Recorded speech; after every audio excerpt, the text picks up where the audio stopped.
ডাকসু নির্বাচন ঘিরে বাড়ছে উত্তাপ।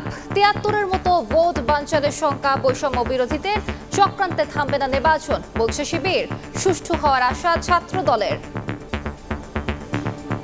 বৃহৎ একটা রাজনৈতিক শক্তি, তারা আবারও ডাকসুকে বানচাল করার জন্য তারা উঠে পড়ে লেগেছে। ডাকসু যদি আপনি না দিতে চান, বানচাল করতে চান, আপনার অস্তিত্ব থাকবে না এখানে। ডাকসু নির্বাচন ২০২৫ সুন্দর, সুষ্ঠু, নিরপেক্ষভাবে অনুষ্ঠিত করার জন্য আমরা নির্বাচন কমিশনের সাথে আমাদের যে আলোচনা সেটা আমরা তুলে ধরেছিলাম।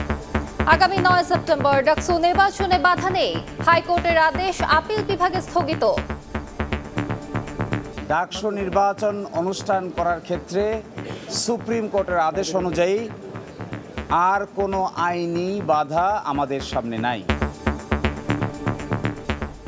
দেখছিলেন প্রধান শিরোনাম। সন্ধ্যার সময়ের সঙ্গে আছি আমি আলিশা ইসলাম। এবার অন্যান্য শীর্ষ সংবাদ। নির্বাচন বানচালে দেশ বিদেশে ষড়যন্ত্রের অভিযোগ বিএনপির। চক্রান্তকারীদের দাঁত ভাঙা জবাব দেওয়ার হুঁশিয়ারি। জুলাই আন্দোলনের কৃতিত্ব নিয়ে লড়াই বন্ধের আহ্বান। জাতীয় পার্টির আড়ালে আওয়ামী লীগের সংগঠিত হওয়ার চেষ্টা দেখছে গণ অধিকার পরিষদ। দলটি নিষিদ্ধ ও স্বরাষ্ট্র উপদেষ্টার পদত্যাগ দাবি। নূরের ওপর হামলার প্রতিবাদে বিক্ষোভ। ভোটার পিছু ১০ টাকা খরচ করতে পারবেন একজন প্রার্থী।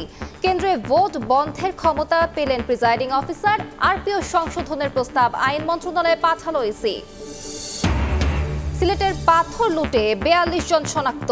জড়িত বিএনপি, জামায়াত, এনসিপি ও আওয়ামী লীগের নেতাকর্মীরাও, বলছে দুদক। নিষ্ক্রিয়তা ছিল পুলিশ বিজিবির। এবং চোরাই পণ্যে সয়লাভ, প্রসাধনীর বাজার। অসাধু ব্যবসায়ীদের দৌরাত্মে হুমকিতে দেশীয় শিল্প। রাজস্ব হারাচ্ছে সরকার। ব্যাগেজ নীতিমালা কঠোর করার তাগিদ।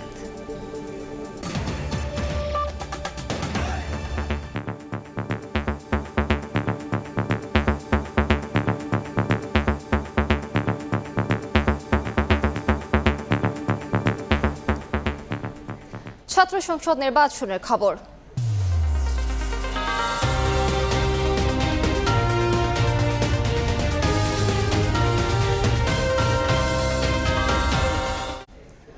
ডাকসু নির্বাচন ঘিরে পাল্টাপাল্টি অভিযোগে বাড়ছে উত্তাপ। ১৯৭৩ সালের ডাকসু নির্বাচনের মতো এবারও ভোট বানচালের আশঙ্কা বৈষম্য বিরোধী শিক্ষার্থী সংসদ প্যানেলের। তবে ছাত্র শিবির সমর্থিত ঐক্যবদ্ধ শিক্ষার্থী জোট প্যানেল বলছে, বানচালের ষড়যন্ত্র করে লাভ হবে না, নির্বাচন হবে যথাসময়ে। এদিকে সুষ্ঠু ভোট আয়োজনে চিফ রিটার্নিং অফিসারের কাছে বেশ কয়েকটি দাবি জানিয়েছে ছাত্রদল সমর্থিত প্যানেল। ঢাকা বিশ্ববিদ্যালয় কেন্দ্রীয় ছাত্র সংসদ ও হল সংসদ নির্বাচনের প্রচারণায় বুধবার সবার নজর ছিল ডাকসু নির্বাচন নিয়ে করা রিটের চূড়ান্ত রায়ের দিকে। ৯ সেপ্টেম্বরে ডাকসু নির্বাচনে বাধা নেই, এমন রায়ে স্বস্তি নেমে আসে ক্যাম্পাসে। এদিন দুপুরে ঢাকা বিশ্ববিদ্যালয় সিনেট ভবনে চিফ রিটার্নিং অফিসারের কার্যালয়ে গিয়ে সুষ্ঠুভাবে নির্বাচন আয়োজনের দাবি জানান ছাত্রদল সমর্থিত প্যানেলের প্রার্থীরা। ডাকসু নির্বাচন ২০২৫ সেটাকে সুন্দর, সুষ্ঠু, নিরপেক্ষভাবে অনুষ্ঠিত করার জন্য আমরা নির্বাচন কমিশনের সাথে আমাদের যে আলোচনা সেটা আমরা তুলে ধরেছিলাম আর কি। বিকেলে মধুর ক্যান্টিনে সংবাদ সম্মেলনে ডাকসু নির্বাচনে ভোট কেন্দ্র পুনর্বিন্যাস ও ভোটের সার্বিক পরিবেশ বিষয়ে বৈষম্য বিরোধী শিক্ষার্থী সংসদ প্যানেল আপিল বিভাগের রায়কে স্বাগত জানালেও ১৯৭৩ সালের ডাকসু নির্বাচনের মতো ভোট বানচালের আশঙ্কা তাদের। আজকের দিনেও ডাকসু কেন্দ্রিক একটা গভীর ষড়যন্ত্র হচ্ছে। আমরা দেখেছি, আমরা বারবার করে আপনাদের আশঙ্কার কথা জানিয়েছি যে একটা বৃহৎ একটা শক্তি, বৃহৎ একটা রাজনৈতিক শক্তি, তারা আবারও ডাকসুকে বানচাল করার জন্য তারা উঠে পড়ে লেগেছে। পরে একই জায়গায় সংবাদ সম্মেলন করে ছাত্র শিবির সমর্থিত ঐক্যবদ্ধ শিক্ষার্থী জোট প্যানেল। জানায়, ভোট বহালের রায়ের মাধ্যমে উচ্চ আদালতে ন্যায় বিচার প্রতিষ্ঠা হয়েছে। ডাকসু বানচালে সব ষড়যন্ত্র শিক্ষার্থীরা রুখে দেবে বলেও জানান প্রার্থীরা। সর্বোচ্চ আদালত ন্যায় বিচার নিশ্চিত করছেন বলে আমি বিশ্বাস করছি, এবং সেটি এই যে ডাকসু বানচাল হওয়ার যে ষড়যন্ত্র বলে মনে হচ্ছিল আমাদের কাছে, অনেক আলাপ আসছিল সেই জায়গা থেকে ডাকসু যে হচ্ছে, সবকিছু কন্টিনিউ হচ্ছে, ন্যায় বিচার নিশ্চিত হচ্ছে, সেই জায়গা থেকে আমি সেটার প্রতি শুকরিয়া জানাচ্ছি। এদিকে ডাকসু নির্বাচন নিয়ে রিটকারীকে ফেসবুকে গণধর্ষণের হুমকিদাতা ঢাকা বিশ্ববিদ্যালয়ের সমাজবিজ্ঞান বিভাগের শিক্ষার্থী আলী হোসেনকে বিশ্ববিদ্যালয় থেকে ৬ মাসের জন্য বহিষ্কার করা হয়েছে। মাসুদুর রহমান, সময় সংবাদ, ঢাকা। এদিকে ডাকসু নির্বাচনের হাওয়ায় হঠাৎ ওঠা ঝড় থামালেন সর্বোচ্চ আদালত। ৯ সেপ্টেম্বর নির্বাচন হতে আর কোনো বাধা থাকলো না। বুধবার হাইকোর্টের আদেশ স্থগিত করে চেম্বার আদালতে দেয়া আদেশ বহাল রাখেন আপিল বিভাগ। ঢাকা বিশ্ববিদ্যালয় ও SM ফরহাদের আইনজীবী বলছেন, নির্বাচন বানচাল করতেই এ রিট করা হয়েছিল। ডাকসু নির্বাচন নিয়ে 2 দিনের নাটকীয়তা শেষ হলো আপিল বিভাগে এসে। বুধবার জনাকীর্ণ আদালতে হয় শুনানি। এদিন রিটকারীর আইনজীবী আদালতকে বলেন, তারা নির্বাচন নয়, জিএস প্রার্থী SM ফরহাদের নিষিদ্ধ ছাত্রলীগের সঙ্গে সংশ্লিষ্টতা আছে কিনা তার তদন্ত চান। ঢাকা বিশ্ববিদ্যালয়ের আইনজীবী আদালতে বলেন, নির্বাচন বানচাল করতেই রিটটি করা হয়েছে, কেননা রিট করার আইনি কোনো অধিকার নেই রিটকারীর। একই প্রশ্ন তুলেছেন SM ফরহাদের আইনজীবীও। প্রায় 1 ঘন্টা শুনানি শেষে হাইকোর্টের আদেশ স্থগিত করে চেম্বার আদালতের দেয়া আদেশ বহাল রাখেন আপিল বিভাগ। এর ফলে 9 সেপ্টেম্বর ডাকসু নির্বাচন হতে কোনো বাধা নেই। ঢাকা বিশ্ববিদ্যালয়ের সামনে কোনো অবজেকশন না দিয়ে, আমাদের ট্রাইব্যুনালের কাছে না এসে, আমাদের প্রেসিডেন্টের কাছে না এসে সরাসরি তিনি হাইকোর্টে এসেছেন। এটি রিট জুরিসডিকশনের চিন্তা অনুযায়ী, জুরিসপ্রুডেন্স অনুযায়ী গ্রহণযোগ্য নয়। বলা হয়েছিল যে উনি নিষিদ্ধ সংগঠন, ছাত্র সংগঠনের একটি সদস্য। আমরা দেখিয়েছি বিভিন্ন ডকুমেন্ট কোর্টের কাছে, কোর্টের নজরে এনেছি এবং আমরা বলেছি যে আসলে কখনোই উনি কোনোদিন ওই নিষিদ্ধ সংগঠনের সাথে জড়িত ছিলেন না। এদিন রিটকারী মুক্তিযুদ্ধ ও গণতান্ত্রিক আন্দোলন বিষয়ক সম্পাদক প্রার্থী BM ফাহমিদা আলমকে গণধর্ষণের হুমকির বিষয়টিও তুলে ধরা হয় সর্বোচ্চ আদালতে। এদিকে ডাকসু নির্বাচন স্থগিত চেয়ে আরেকটি রিট হয়েছে উচ্চ আদালতে। প্রার্থিতা ফিরে পেতে এবার রিটটি করেছেন ছাত্রলীগের সংশ্লিষ্টতার অভিযোগে প্রার্থিতা বাতিল হওয়া জুলিয়াস সিজার। আফজাল হোসেন, সময় সংবাদ, ঢাকা। নির্বাচন বানচালে দেশি বিদেশি ষড়যন্ত্রের অভিযোগ তুলে চক্রান্তকারীদের দাঁত ভাঙা জবাব দেওয়ার হুঁশিয়ারি দিয়েছেন বিএনপি নেতারা। জাতীয় পার্টি দৃশ্যপট থেকে সরে গেলেও আওয়ামী লীগের সহযোগী হিসেবে এখনও সক্রিয় বলে অভিযোগ তাদের। জুলাই আন্দোলনের কৃতিত্ব নিয়ে লড়াই চলতে থাকলে উন্নয়ন হবে না বলেও মন্তব্য করেন নেতারা।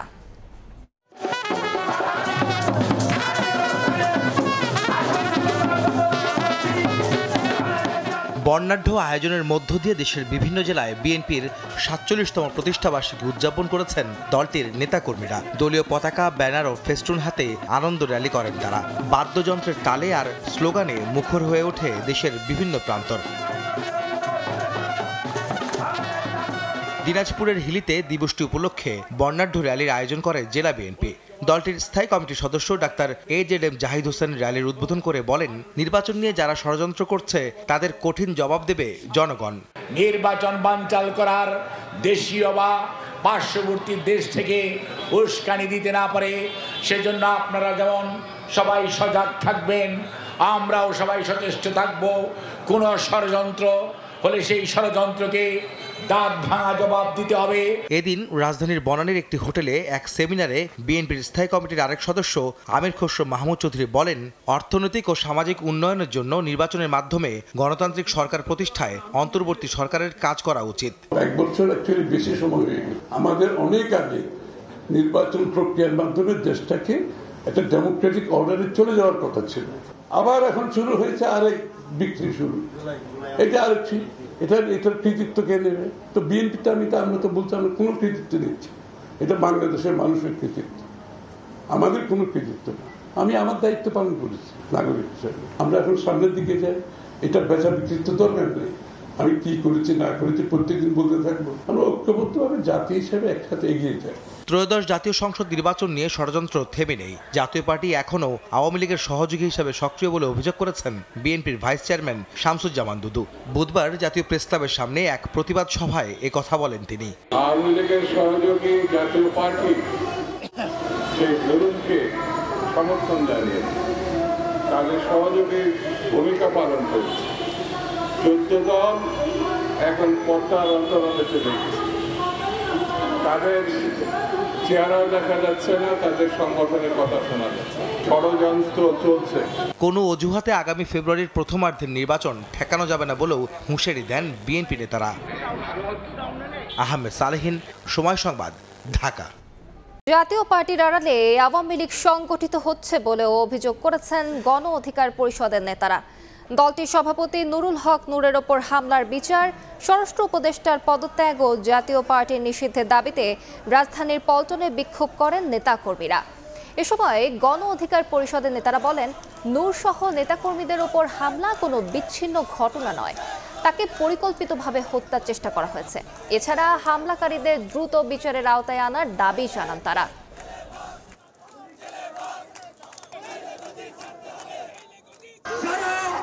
এই ভারতীয় দালাল পার্টি আওয়ামী লীগ এবং ভারতীয় প্রেমে আমাদের সবার চিন্তা করবে, তাদের পরিণতি আওয়ামী লীগের মতো হতে সময় লাগবে না বন্ধুগণ। আইন নিজের হাতে তুলে নিয়ে নাই, আমরা সরকারের দিকে তাকিয়েছি।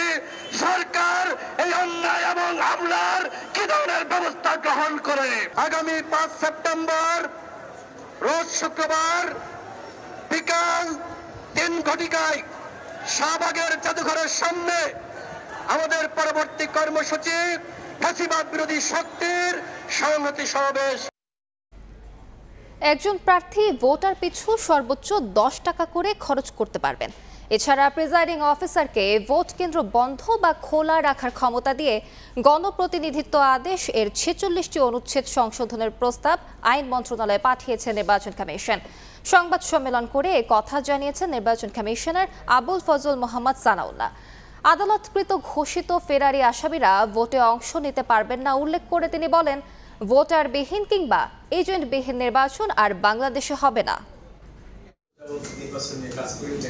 নির্বাচন সংস্কার কমিশনের প্রস্তাবনা চুলচেরা বিশ্লেষণ করে দীর্ঘ সময় আলাপ আলোচনার পর গণপ্রতিনিধিত্ব আদেশ 1972-এর সংশোধনে 46টি অনুচ্ছেদে পরিবর্তন এনে মঙ্গলবার আইন মন্ত্রণালয়ে পাঠিয়েছে নির্বাচন কমিশন।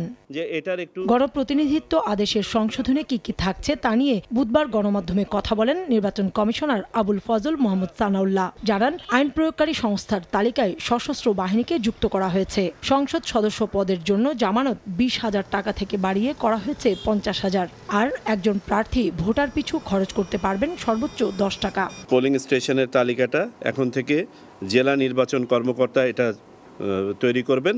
কোনো প্রার্থী তার হলফনামায় কোনো মিথ্যা তথ্য দিয়ে থাকেন বা এটা যদি প্রতীয়মান হয় নির্বাচন কমিশনের কাছে 5 বছর সময়কালের মধ্যে যে কোনো সময় সংশ্লিষ্ট ব্যক্তিকে রিকল করা যাবে, এমনকি তার প্রার্থিতাও চলে যাবে এবং তিনি সংসদ সদস্য পদ হারাবেন। জামানতের অর্থ পরিমাণ ছিল 20,000 টাকা, এটাকে বাড়িয়ে 50,000 টাকা করা হয়েছে।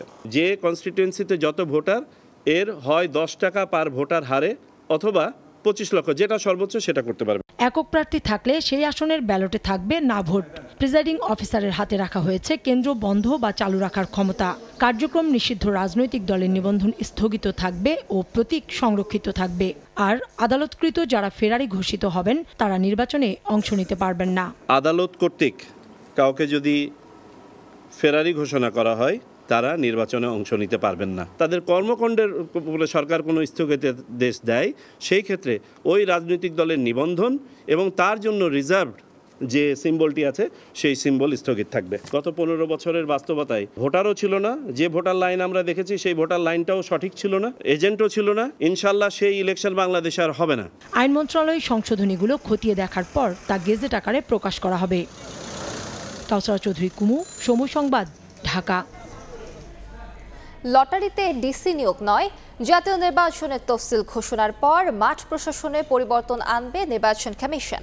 সচিবালয়ে সাংবাদিকদের এ কথা বলেন জনপ্রশাসন মন্ত্রণালয়ের সিনিয়র সচিব মোখলেসুর রহমান। নির্বাচন সামনে রেখে এএসআই পদে 4,000 কর্মকর্তা নিয়োগ দেওয়া হচ্ছে বলে জানিয়েছেন আইজিপি বাহারুল আলম।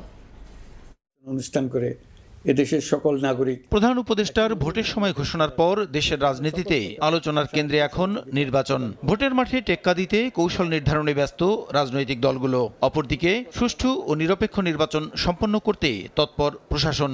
নির্বাচন সামনে রেখে আইন শৃঙ্খলা বাহিনীর পাশাপাশি মাঠ প্রশাসন ঢেলে সাজাচ্ছে জনপ্রশাসন মন্ত্রণালয়। বুধবার সচিবালয়ে জনপ্রশাসন মন্ত্রণালয়ের সিনিয়র সচিব মোখলেসুর রহমানের সঙ্গে পুলিশ কর্মকর্তাদের নিয়োগ সংক্রান্ত বিধিমালা সংশোধন বিষয়ে বৈঠক করেন পুলিশ মহাপরিদর্শক বাহারুল আলম। বৈঠক শেষে তিনি সাংবাদিকদের জানান, নির্বাচন সামনে রেখে এএসআই পদে 4,000 জনকে নিয়োগ দেওয়া হচ্ছে, যার অর্ধেকেই সরাসরি নিয়োগ দেওয়া হবে। 4000 এএসআই নিয়োগ দেওয়া হবে, 50% হবে সরাসরি আর 50% হবে পদোন্নতির মাধ্যমে। বিধিটা যেটা তৈরি হচ্ছে ওইখানে মাইনর কিছু সংশোধনী দরকার ছিল, তো আমরা সেটা করে দিচ্ছেন, যার জন্য আমাদের এই রিক্রুটমেন্টের পথটা একটু সুগম হলো আর কি। এদিকে স্বচ্ছতা নিশ্চিত করতে লটারির মাধ্যমে পুলিশ সুপার নিয়োগের সিদ্ধান্ত হলেও ডিসি এবং ইউএনও নিয়োগ বা পদায়নে এ পদ্ধতি নাকচ করেন জনপ্রশাসন মন্ত্রণালয়ের সিনিয়র সচিব। নির্বাচনে পক্ষপাতিত্বের অভিযোগ পেলে কঠোর ব্যবস্থা নেওয়ার হুঁশিয়ারি দেন তিনি। কখনো কোনোদিন লটারির মধ্যে সিভিল সার্ভিসে পোস্টিং হয়নি, এখনো হচ্ছে না, হবে না। এখন হলো কমপ্লেনের এগেনস্টে আমাদের ফিটলিস্ট আছে, সেখান থেকে তাকে উইথড্র করা হচ্ছে। মাঝে দেখছেন কিছু হয়েছে, আরও সামনে হবে। জয়েন্ট সিকিউরিটি অনেক হয়েছে, আমরা ইলেকশন আগে এই জয়েন্ট সিকিউরিটি তুলে আনবো, সেই জায়গাতে ডিসি রিপ্লেস করতে হবে। প্রশাসনের অবশ্যই বড় ভূমিকা আছে এবং আপনারা দেখবেন যে তফসিল ঘোষণার পরেই এই বদলিগুলো করবে নির্বাচন কমিশন। গত 3টি নির্বাচনের আদলে কেউ আগামী নির্বাচন করার সাহস দেখাবে না বলেও মন্তব্য করেন তিনি। ঘোষণা হওয়ার আগেই যাতে আমাদের এই প্রসূন আশিস, সময় সংবাদ, ঢাকা। সন্ধ্যার সময় আরো থাকছে। অচলাবস্থা কাটিয়ে স্বাভাবিক হচ্ছে চট্টগ্রাম বিশ্ববিদ্যালয়। 3 দিন পর ক্লাস পরীক্ষা চালু, কৃষি বিশ্ববিদ্যালয়ের প্রশাসনিক কার্যক্রম শুরু। সিলেটে সাদা পাথর লুটে বিএনপি, জামায়াত, এনসিপি ও কার্যক্রম নিষিদ্ধ হওয়া আওয়ামী লীগ নেতাকর্মীরাও জড়িত, এমন তথ্য পেয়েছে দুর্নীতি দমন কমিশন। এরই মধ্যে ঘটনার অনুসন্ধান শুরু হয়েছে বলে জানিয়েছেন সংস্থাটির মহাপরিচালক। প্রাথমিকভাবে রাজনীতিবিদ ও প্রশাসনের 42 জনকে শনাক্ত করেছে দুদক। সিলেটের ভোলাগঞ্জে সাদা পাথর লুট, উদ্ধার ও প্রতিস্থাপন। সম্প্রতি দেশজুড়ে আলোচনার কেন্দ্রে আসে সাদা পাথর ইস্যু। এর মধ্যেই অভিযান চালায় সিলেটের দুদক অফিস। ঘটনার পর এর পেছনে রাজনীতিকদের জড়িত থাকার নাম উঠে আসে। এবার দুদকের প্রাথমিক অনুসন্ধানেও মিলল এর প্রমাণ। সংস্থাটির প্রতিবেদনে বলা হয়, সাদা পাথর লুটে প্রত্যক্ষ ও পরোক্ষভাবে 42 জন রাজনীতিবিদ ও প্রভাবশালী ব্যক্তির সংশ্লিষ্টতা রয়েছে, যাদের মধ্যে রয়েছেন বিএনপি, জামায়াত, এনসিপি ও কার্যক্রম নিষিদ্ধ হওয়া আওয়ামী লীগের নেতাকর্মীরা। এছাড়া স্থানীয় প্রশাসন, পুলিশ, বিজিবির নিষ্ক্রিয়তা ও সহযোগিতাও ছিল।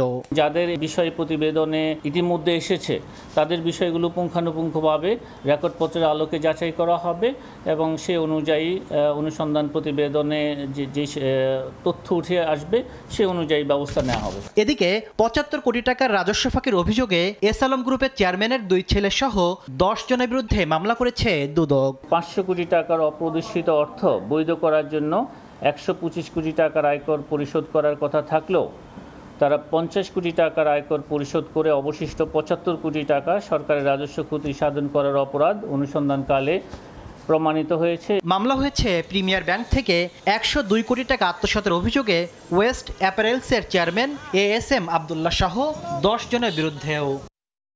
তাসলিম তৌহিদ, সময় সংবাদ, ঢাকা। ব্যবসায়ীদের দৌড়াতে হুমকির মুখে দেশের প্রসাধনী ও স্কিন কেয়ার খাত। দ্রুত বাড়তে থাকা এই শিল্পে দেশীয় প্রতিষ্ঠান মাথা তুলে দাঁড়ানোর আগেই বিদেশ থেকে অবৈধ পথে আসা পণ্যে সয়লাভ বাজার। এতে কোটি কোটি টাকার রাজস্ব হারাচ্ছে সরকার, এমনটাই দাবি সংশ্লিষ্টদের। দেশের এই শিল্পকে চাঙা করতে আর চোরা কারবারি ঠেকাতে ব্যাগেজ নীতিমালা কঠোর করা সহ যথোপযুক্ত আইনি ব্যবস্থা নেওয়ার পরামর্শ বিশেষজ্ঞদের। বাংলাদেশ ট্রেড অ্যান্ড ট্যারিফ কমিশনের প্রতিবেদন, দেশে বর্তমানে আমদানি নির্ভর কালার কসমেটিক্স ও স্কিন কেয়ার পণ্যের চাহিদা রয়েছে প্রায় 34,000 কোটি টাকার। এর মধ্যে চোরা পথে আসে প্রায় 24,000 কোটি টাকার প্রসাধনী পণ্য। এনবিআর এর তথ্য, 2021-22 অর্থ বছরে 627 কোটি টাকার কালার কসমেটিক্স ও স্কিন কেয়ার পণ্যের আমদানির বিপরীতে রাজস্ব আদায় হয়েছে 288 কোটি টাকা। রাজধানীর বিভিন্ন বাজারের বিক্রেতাও জানালেন, তাদের কাছে থাকা বিদেশি ব্র্যান্ডের বেশিরভাগ প্রসাধনী এসেছে অবৈধ পথে। লোক আছে, ওরা কুরিয়ারের মাধ্যমে আমাদের কাছে পাঠায়। বেশিরভাগই আমাদের লাগেজ পার্টি আছে নিজস্ব। আমদানিকারকরা বলছেন, চলতি বছর এসব পণ্যে 150% পর্যন্ত শুল্ক আরোপের ঘোষণায় নেতিবাচক প্রভাব পড়ছে আমদানিতে। জুনের পরে এই পর্যন্ত আর পাউডার, লিপস্টিক, ক্রিম, লোশন এই আইটেমগুলি আর এলসি হচ্ছে না। এগুলি সব ব্ল্যাকের মাধ্যমে আসতেছে। অবৈধ পথে দেশে আসা প্রসাধনী পণ্যের দাপটে কোণঠাসা হয়ে পড়েছেন উদীয়মান দেশীয় প্রতিষ্ঠানগুলো। রিসার্চের অভাব, সরকারি সুযোগের অভাব, এই সব কারণগুলোর জন্য বাংলাদেশে আমরা যেভাবে আসলে লোকাল কোম্পানি দিয়ে যেভাবে বড় করতে চাচ্ছি সেভাবে এখনো বড় হয়ে ওঠেনি। এই অবস্থায় সরকারি নীতি কৌশল ঢেলে সাজানোর পরামর্শ দিচ্ছেন ব্যবসায়ী নেতারা। আমাদের দেশের আইনের দুর্বলতা বেরিয়ে এখান থেকে দেখা যায় এত কঠিন আইন করার পরও আইনটা প্রয়োগ করতে পারে না। যুক্তরাজ্য ভিত্তিক গবেষণা প্রতিষ্ঠান অ্যালাইডের তথ্য, বাংলাদেশে প্রসাধনীর বাজার 2027 সালে পৌঁছাবে $212 কোটি। অন্তরা সেন, সময় সংবাদ, ঢাকা। সন্ধ্যার সময় আরো থাকছে।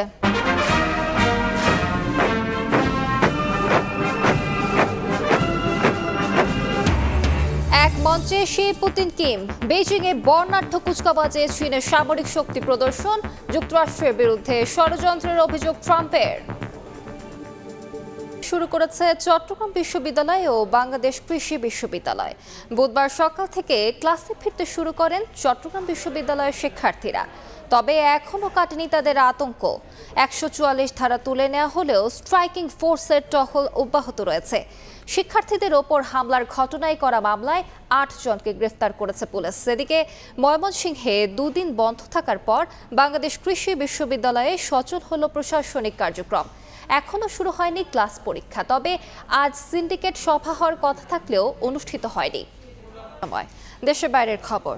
দ্বিতীয় বিশ্বযুদ্ধে জাপানের বিরুদ্ধে জয়ের 80 বছর পূর্তিতে মনোমুগ্ধকর সামরিক কুচকাওয়াজের আয়োজন করল চীন, যেখানে নতুন প্রজন্মের হাইপারসনিক মিসাইল, যুদ্ধবিমান, ট্যাঙ্ক সহ সর্বাধুনিক অস্ত্রের প্রদর্শন করা হয়। এতে যোগ দেন রাশিয়ার প্রেসিডেন্ট ভ্লাদিমির পুতিন এবং উত্তর কোরিয়ার নেতা কিম জং উন সহ 26টি দেশের সরকার ও রাষ্ট্রপ্রধান। বিশ্লেষকরা বলছেন, শুল্ক যুদ্ধ সহ বিভিন্ন কারণে যুক্তরাষ্ট্রের সঙ্গে তীব্র উত্তেজনার মধ্যে চীনের এই প্যারেড বিশ্বকে নতুন বার্তা দেবে। এদিকে কিম জং উন ও ভ্লাদিমির পুতিন একসঙ্গে মিলে যুক্তরাষ্ট্রের বিরুদ্ধে ষড়যন্ত্র করছে বলে ক্ষোভ প্রকাশ করেছেন মার্কিন প্রেসিডেন্ট ডোনাল্ড ট্রাম্প। দেশ ক্রিকেট বোর্ডের আসন্ন নির্বাচনে অংশ নেওয়ার আগ্রহ নেই সাবেক সভাপতি আলী আসগর লবির। তবে বিএনপির পক্ষ থেকে তামিম ইকবালকে সমর্থন করা হবে বলে জানিয়েছেন তিনি। বুধবার খুলনা প্রেস ক্লাবে সাংবাদিকদের সঙ্গে মতবিনিময় অনুষ্ঠানে তিনি এ কথা বলেন। আমরা আমাদের দলের থেকে তামিম ইকবালকে আমরা বিসিবির প্রেসিডেন্টের জন্য বলেছি যে আমরা আমাদের প্যানেল আসবে, সেখানে তামিম ইকবাল আমাদের ক্যান্ডিডেট হবে। আমার পরে অনেক প্রেশার ছিল, কিন্তু আমি বলে দিয়েছি যে আমি হতে পারবো না, আমি 2 জায়গায় করতে পারবো না, কারণ এখানে ডুবরে আমার সময় দিলে আমি ওখানে যে নির্বাচন করতে পারবো না। আমি সেজন্য যাইনি ওখানে, কিন্তু আমি তামিমকে বলেছি। তামিমের সাথে আমার রোজই কথা হয়, কালকেও কথা হয়েছে। তামিম খুব ভালো ছেলে, একজন খুব নামকরা ক্রিকেটার, বংশও ভালো, সব দিক থেকে ভালো। ও যদি প্রেসিডেন্ট হয়, ওকে যদি ঠিকমতো করে আমরা চালিয়ে দিতে পারি, ও পারবে। এই পর্যায়ে শীর্ষ সংবাদ জানিয়ে দিচ্ছি আরেকবার। 73-এর মতো ডাকসু নির্বাচন বানচালের শঙ্কা বৈষম্য বিরোধীদের। চক্রান্তে থামবে না ভোট, বলছে শিবির। সুষ্ঠু হওয়ার আশা ছাত্রদলের। 9 সেপ্টেম্বর ভোটে বাধা নেই। ভোটার পিছু 10 টাকা খরচ করতে পারবেন একজন প্রার্থী। কেন্দ্রে ভোট বন্ধের ক্ষমতা পেলেন প্রিজাইডিং অফিসার। আরপিও সংশোধনের প্রস্তাব আইন মন্ত্রণালয়ে পাঠালো ইসি। এবং নির্বাচন বানচালে দেশ বিদেশের ষড়যন্ত্রের অভিযোগ বিএনপির। চক্রান্তকারীদের দাঁত ভাঙা জবাব দেওয়ার হুঁশিয়ারি। জুলাই আন্দোলনের কৃতিত্ব নিয়ে লড়াই বন্ধের আহ্বান।